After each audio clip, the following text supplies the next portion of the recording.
Welcome into the light. Whether you're new here or returning, thank you for your support. We're going to cover an extremely important topic today: suicide prevention and zero harm.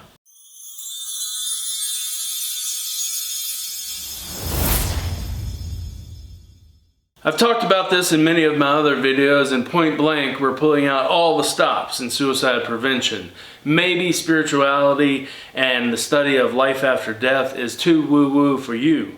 Fortunately then for you, that is not our primary topic of discussion today, though with the ever-increasing ability to bring people back from the brink of death further and further, we are sitting on millions of lost opportunities to discuss. These millions of after-death travelers do confirm that consciousness does continue after death and that suicide is not an option. And the medical professionals and researchers that are interested in studying this field are unanimous that introducing aspects of spirituality and afterlife research into suicide prevention can help achieve zero harm. But I told you we weren't going to go there today, so we're not, even though this topic is not knocking at the door of the National Academy of Science. It is actually inside and being discussed. The path we're going to take today is slightly different. We're going to place zero harm right where it belongs, on the shoulders of our own personal accountability. Zero harm resides on the powerful rungs of accountability, seeing it for what it is, taking ownership, seeking help, working solutions, and continuing to make progress.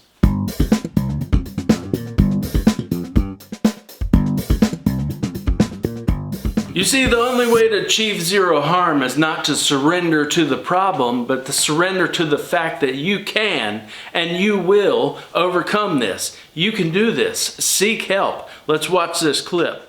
Switching gears now to zero harm. Do you believe zero harm is possible? If you plan a vacation and you finally get on that airplane going to your destination, you ask the co-pilot and pilot if they believe in zero harm. If they say anything other than yes, do not get on that airplane.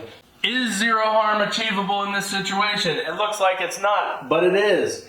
This individual has high emotional intelligence. They are fully trained and equipped and all, and they've done multiple attempts. They've recognized that this individual over here doesn't seem okay. Reaches out. Can we talk? He's got the sphere of influence here. This individual says nothing is fine in his head, but he's speaking otherwise. No, I'm fine. Resistance, close. He's deflecting this individual's ability to help. It is achievable. Zero harm is achievable if that individual is open. You have to seek help. Prevention is possible. The two spheres of influence have merged, and you've got prevention is possible. Says nothing is fine. Actually, I'm not. He does. Reciprocates this person's initiation to ask, are you okay?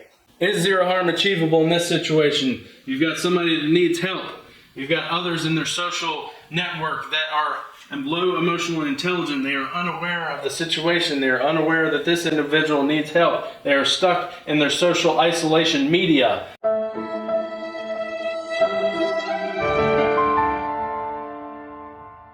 This person has the sense, the wherewithal to go get help. They initiate action. They open up to somebody. So prevention is possible in this situation.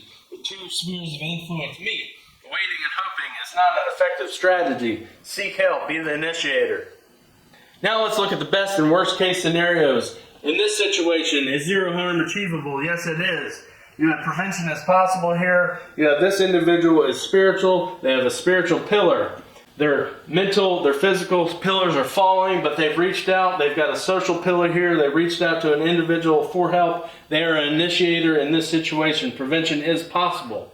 In this situation is probably the worst case. Here you've got somebody, they feel abandoned. Their last pillar falls. Their spiritual component is either restricted or it's being attacked. I've been in situations where my social, physical, and mental health pillars have all been collapsing, all been falling. It's been my spiritual pillar holding up my firm foundation, my rock there. Do not mock, do not attack, do not restrict the spiritual pillar. Often it is the last pillar. And when it falls, this individual feels abandoned. It can be achievable in this situation. Have this last pillar not been restricted or attacked. Common misconceptions. It's all about mental health. That's what we hear. It's all about mental health. Everybody wants to jump on the mental health bandwagon. It's not all about mental health. It's about total comprehensive health. All pillars working together.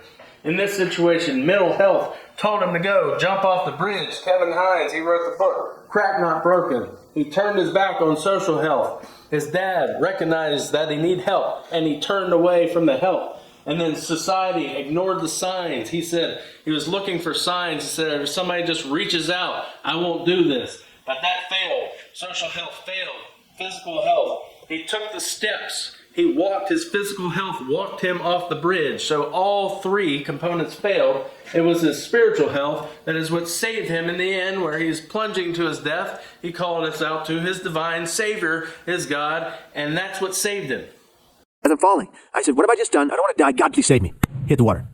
Can't feel your legs. Can't feel my legs. And so I'm bobbing down, I'm swallowing salt water, I'm spitting it out. I'm coming up, going down, spitting it out. But then I go down and I can't continue to come back up. So I keep going down further.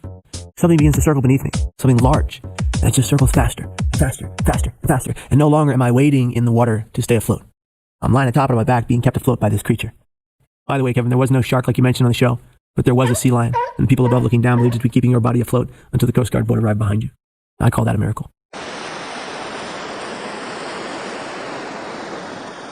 The case of Kevin Hines does seem like a miraculous event. In fact, he does use the word miracle. In case you are interested in learning about miracles, I'd recommend The Case for Miracles by Lee Strobel. Waiting and hoping is not an effective strategy, and you need a total comprehensive fitness, a total comprehensive plan. That leads us into our total comprehensive fitness, our 4 pillars of resilience. Got our mental health component, physical, social, and spiritual. They all work together to build your total comprehensive fitness, your mental, your awareness, your adaptability, decision-making, positive thinking. Get help for that. Make a plan. Physical, get yourself some endurance, nutrition, recovery, and strength. And your social, family communications, connectedness, social support. And your spiritual pillar, your core values, perseverance, perspective, meaning, and purpose. All the pillars are essential and they all work together. Often the social and the spiritual pillar enhance each other. If you practice spirituality individually, you have stronger resilience. It's statistically shown if you practice spirituality in a social setting, you have even stronger resilience. If you're falling, if you're drowning, it is okay to say you're not okay. In scuba diving, you put your hand and you start waving it like this. I'm not okay, I need help, I need help. That is okay. That is how we achieve zero harm. It would certainly seem that after surviving a typically unsurvivable jump, almost drowning, having the fear that you're about to be eaten by a shark, but being saved by a sea lion, and talking to thousands, helping thousands, that this man does indeed have a purpose. I'm going to say 4 simple but effective words. I need help now. And someone is going to help me. Because I'm not going to stop saying I need help now until someone helps me. I can also tell you that you have value, you have meaning, you have purpose. Talk to someone now about creating a life worth living. It exists. Go after it. You got this.